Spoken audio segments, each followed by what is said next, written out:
To my channel cute girl খুশিতে সবাই স্বাগত। দেখো আমরা আজকে চলে এসেছি শান্তিবন, শান্তির জায়গা দেখে নাও, দিল্লি শান্তিবন।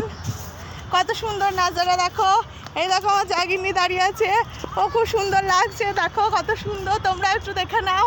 এসে খুব ভালো লাগছে কিন্তু খুব রোদ, তাকাতে পারছি না আমি। এই দেখো আমরা দুজনা সব একসঙ্গে ঘুরতে এসেছি, কেমন লাগছে আমাদেরকে একটু কমেন্ট করে জানিও। প্রচুর রোদ, আমাদের বরগুলো আমাদেরকে ছেড়ে চলে গিয়েছে, আমাদের বাচ্চাগুলো ওর সঙ্গে একসঙ্গে আছে সব। হ্যাঁ, ওরা আগে আগে চলে গেছে, আমরা তোমাদের দেখাবো বলে দাঁড়িয়ে পড়েছি এক জায়গায়।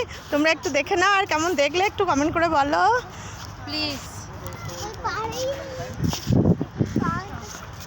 এগুলো কি বলো তো, আমরা তো বুঝতে পারছি না, যত সম্ভব এগুলো পানা, কিন্তু বোঝা যাচ্ছে না। এত বড় বড় পানা আমি লাইফে কোনোদিন দেখিনি, এই ফার্স্ট টাইম দেখছি।